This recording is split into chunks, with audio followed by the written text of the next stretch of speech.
Cheers, guys. Today, we're going to be covering an excerpt from a book called The Magic of the Mind by a lady named Louise Berlay. And she was a student and also a friend of Neville's. I don't even remember how I came across this book. I think I came across it originally on YouTube.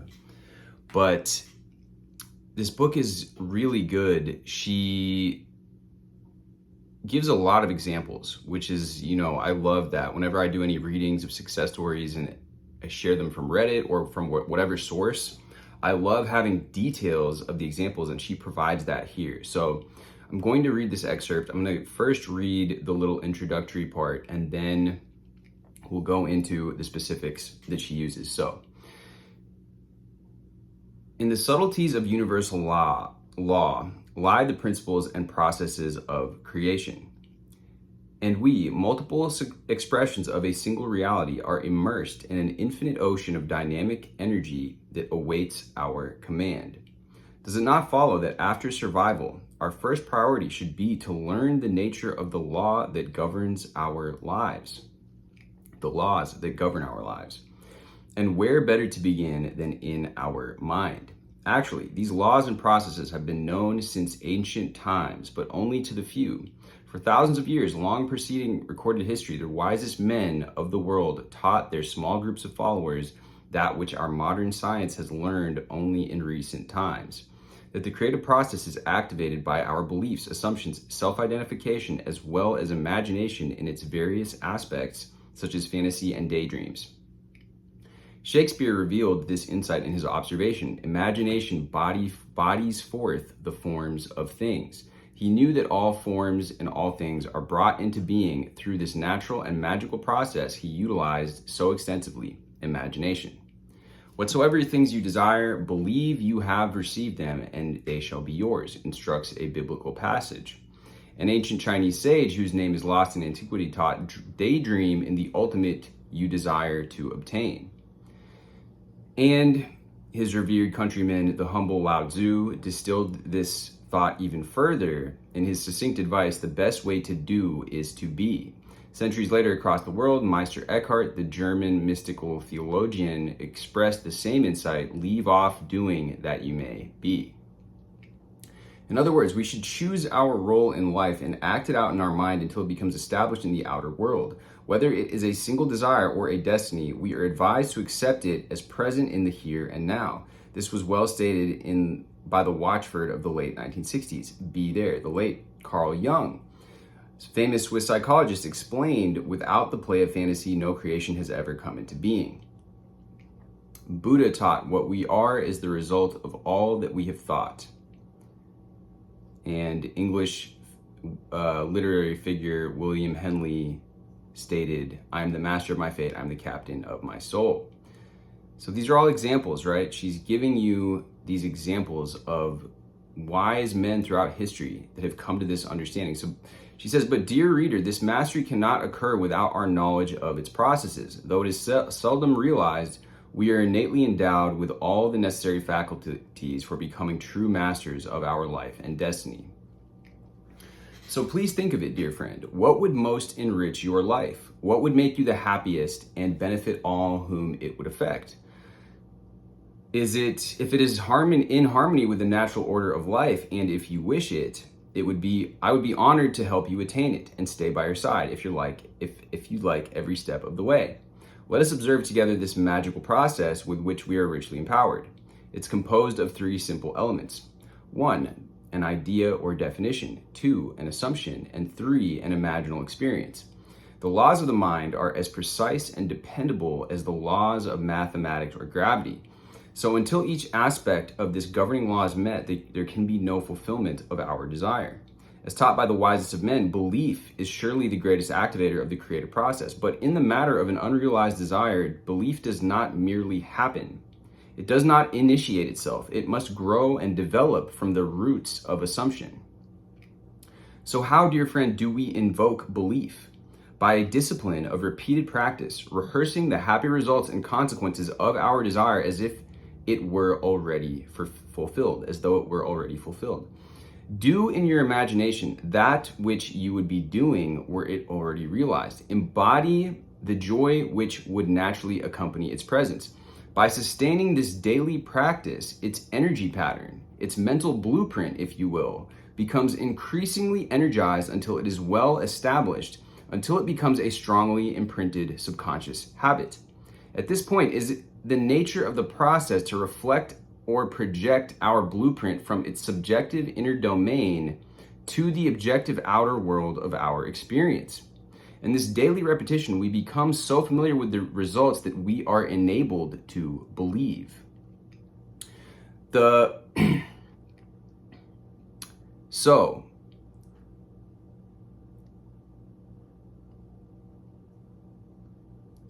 I'm trying to skip through here to get to the really good part. Okay, so think of it. Is there something important missing in your life? Is there something which needs to be resolved? Is it a matter of relationships, the right job or career? Even if you do not know what you want, in the practice of disciplined silence, you can find the ideal vocation or path for which you are best suited and in which you can make a meaningful contribution to life.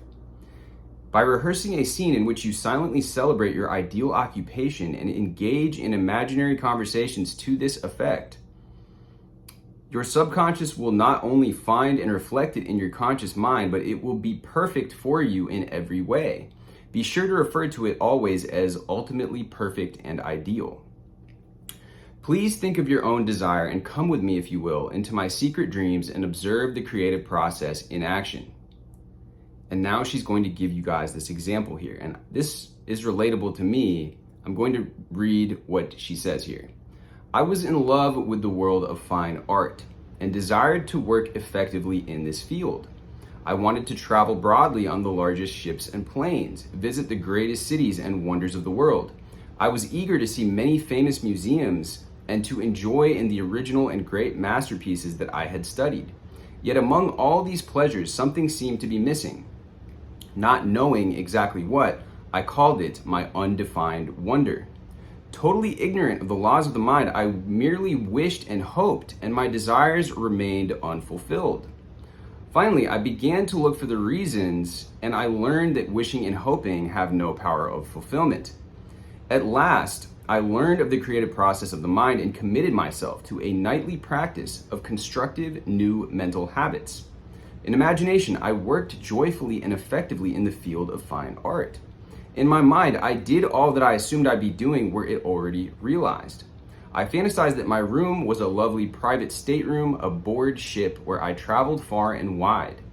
In imagination, I smelled the salt air over the ocean, saw and heard the white seagulls flying overhead. In my mind, I met lovely people, dined with several charming men, promenaded on deck with the ship's officers, and danced the nights away all across the Atlantic. In Europe, I thrilled at the famous museums and I enjoyed a variety of social activities, and I finished each dream rehearsal silently celebrating my undefined wonder. And so vividly and happily did I embody all the sensations and tones of reality that after only 3 weeks of faithful nightly practice and without word to anyone or any outward effort whatever, suddenly I was offered an elegant position in the field of fine art. And I worked with a collection of Renaissance masters, including Rembrandt and Leonardo da Vinci. Then one day, my employer came to me and announced that something very important was about to occur in the field of great paintings, and he needed to send me to Europe for 5 weeks, all expenses paid. Imagine my joy. Soon I was actually in my lovely private stateroom, traveling first class and round trip on the 2 largest ships afloat. Everything was a delight. The dining room steward, with no knowledge of my creative dream rehearsals, actually seated me with 3 charming gentlemen, 2 of whom owned important New York art galleries, and the 3rd of whom was an Italian movie producer returning home from Hollywood. 2 of the ship's officers in their impeccable white uniforms, unaware that I had been walking with them in my dreams, invited me for a daily promenade on deck. One of them invited me on a tour of the ship, which included descending into the hold on narrow vertical ladders to see the mysterious engine room with its enormous motors that empowered this majestic floating city. It was mind-expanding and fascinating to see, especially with such a handsome and attentive officer as my guide. They taught me to say ship, not boat, make U-turns Navy style. The evenings were great fun, and with several gallant partners, I danced all across the Atlantic. Arriving in Paris in the evening, I was lavishly wined and dined in one of the city's most famous restaurants where course after course of gourmet masterpieces seemed never ending. The following day, I was invited to a private sit-down luncheon for 14. Knowing that it was to be another sumptuous affair of the table, my stomach protested two such extravaganzas in succession. So I tried to decline, but my gracious host refused to accept my regrets, and I attended unwillingly. It is important to note that after we have rehearsed a mental pattern until it is well established and highly energized, it will objectify in our experience unless we choose to revise it. An imaginal experience, I had firmly recorded in my subconscious some undefined wonder that I assumed had already occurred during my 5-week trip. In keeping with the dependable laws and powers of cause and effect, my subconscious mind found the means to manifest this wonder. So even against my wishes, I was caused to attend the luncheon where the wonder did in fact occur. But more of this later.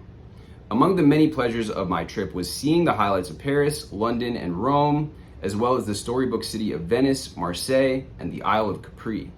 Fulfilling the main purpose of my trip, I strolled leisurely through the famous museums, savoring many of my favorite works of art. I assure you that every detail I rehearsed in the inner domain of causes was experienced in the outer world of effects. And the continued practice of my waking dreams resulted in some 50 deluxe trips from the Far East to the Far West, as well as much more important things. An ideal marriage, our fine son Neville, and a beautiful and enriching life together.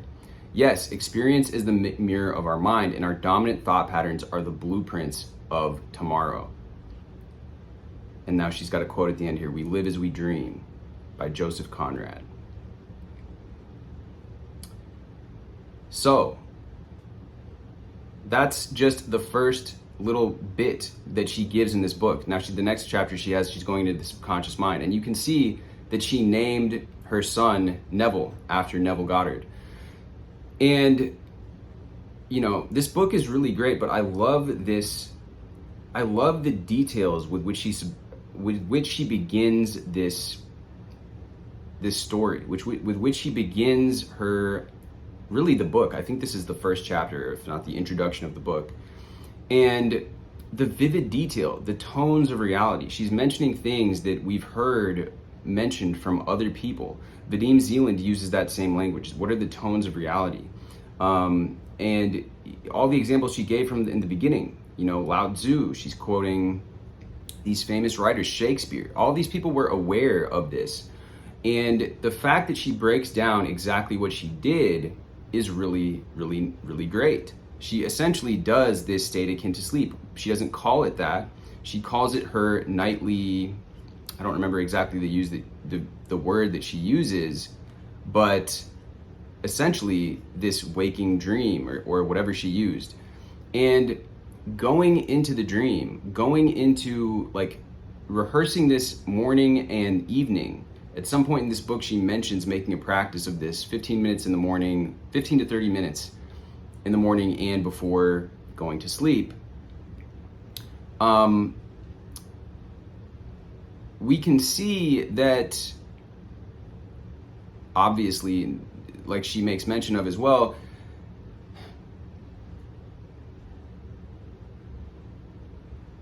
okay, so here is a preface that she mentions here. This is where it says, so if your desire is morally justified, set aside a minimum of 15 to 30 minutes the first thing after waking and the last thing at night to create and fulfill your desires. Don't try to make it happen. She has this asterisk here. Your desire will materialize as soon as you have embodied and rehearsed it until it has sufficient energy to move from imagination to the outer world of your experience. And so these are bullet points here. So 1, happily assume that fulfillment is present. 2, silently rehearse in happy imagination that which would naturally follow its presence. Daily, do in your mind that which you would be doing had it already occurred. 3, silently tell everyone close to you about its ideal conditions. 4, during every free moment, silently and joyfully act out in your mind its natural consequence. Feel and wear your new self-image. Yes, so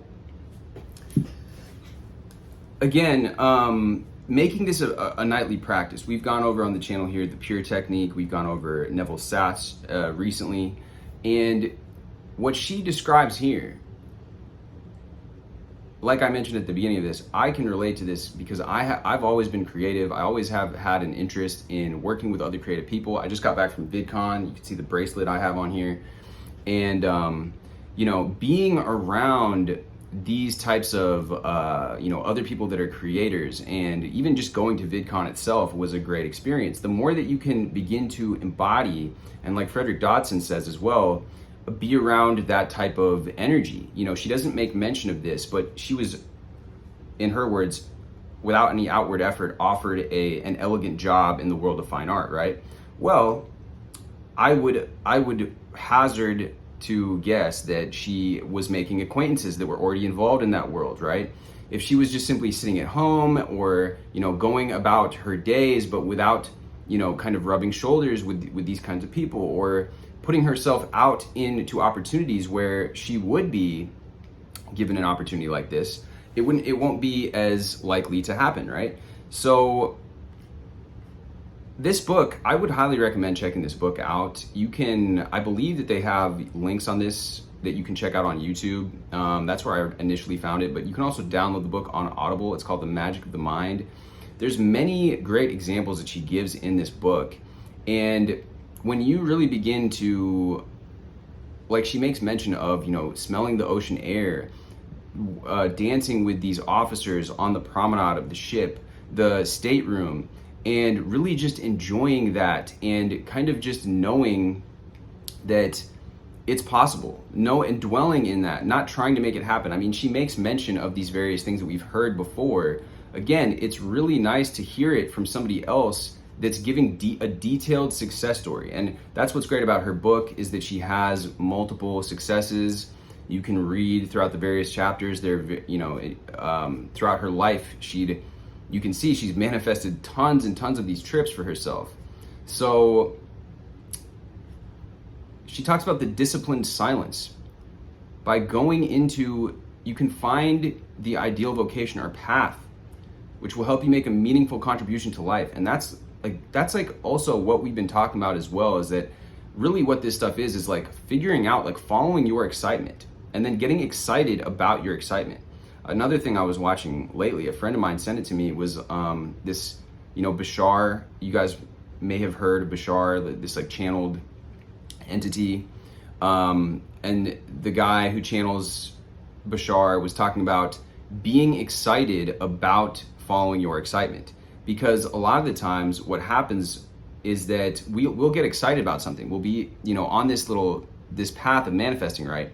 But then it's like, you know, the 3D, we start reacting, we see signs of the opposites or negatives or whatever you want to call it. And it's kind of like we lose that enthusiasm, we lose that joy, we lose that momentum and wanting to kind of do these imaginal acts and do the work, do the practice, right? And it's about consistency. It's about having that discipline to keep it up and to keep being excited, even if you haven't necessarily seen birds before land or signs or whatever it is that you are looking for, some sort of acknowledgement that it's working. It's like, just keep embodying it, just keep dwelling in that state. And like I said, this hits home for me because I have dreams of like going to the Cannes Film Festival, you know, going to some of these events. There's that Monaco, the F1 race in Monaco, and like all of these amazing things. And I see other people doing it. I see other people that I follow on Instagram or other people on YouTube going to these amazing events. Fashion Week in Paris. Actually, one of my friends, I would love to interview him because he is actually manifested opportunities for himself in the world of modeling. And when I talked to him when I was in LA, he just mentioned to me that he just got back from Paris. And then I can see on his on his Instagram post that he was at Paris Fashion Week. And so all of these things, I've always had an interest in these things, and I've had brushes of little taste of success with them. Being around this world, being around other creative people who are making a success of their creative abilities. And I would argue that digital, creating content, so to speak, is probably like the modern day version of art, of like fine art. You have recently, there was a graph that I saw about the viewership on Netflix and then the viewership of people watching YouTube. And I think last year in 2023, YouTube actually surpassed Netflix. So now more so than ever, people are watching YouTube, people are watching content creators and enjoying with the entertainment or for the knowledge aspect. And I would love personally to combine kind of like what I've done. If you guys see my shorts on my channel, I have like these lifestyle things that have like motivation, inspiration. I would love to combine talking about mindset, talking about self-development with also like visually aesthetic content, and really art is what I would consider it to be, that can showcase the message. And sometimes people respond better to storytelling. So that's why it would be so cool, having a film in the Cannes Film Festival or something, which the story itself gives us lessons, right? Gives us lessons of the things that we talk about on this channel, of mindset, of manifesting, of embodying the ideal state, of how everything comes and the universe conspires once you truly believe and truly embody and truly act as if, be as if.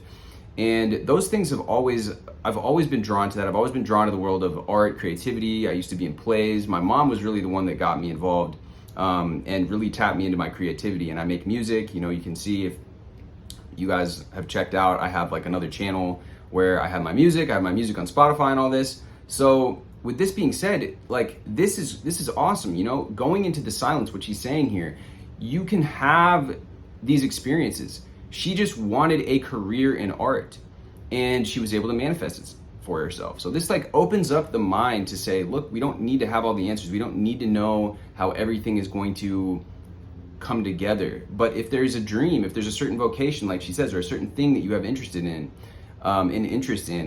following that excitement and then being excited about the excitement is what's going to help you keep up, even in the face of when you think, oh, I don't know if this is working. Oh, like, how is it going to happen for me? Well, people have done it. Getting around that energy too. And I would love to interview more creators specifically on this channel, because people that are achieving creative success, like Louise here, who's written this book, like Neville, who became a great, well-known speaker that traveled around and taught this stuff, or modern day creators, content creators, people that create on YouTube, that are able to monetize their passion, that are able to do what it is that they feel called to do, share it with the world, and be able to live that life where they're able to live life on their own terms and really kind of be the highest expression of themselves. These are the kinds of stories that are really inspiring to hear. So with that being said, guys, I hope this inspires you. Definitely check out her book if you can. Try to look it up. Again, Magic of the Mind by Louise Berlay. And with that being said, much love as always. Let me know what you guys think about this. If you guys would be interested, I could do another breakdown or another reading from the book, and we can talk about it as well. Or, I have other books as well that I want to cover too. So that being said, I will see you guys in the next video.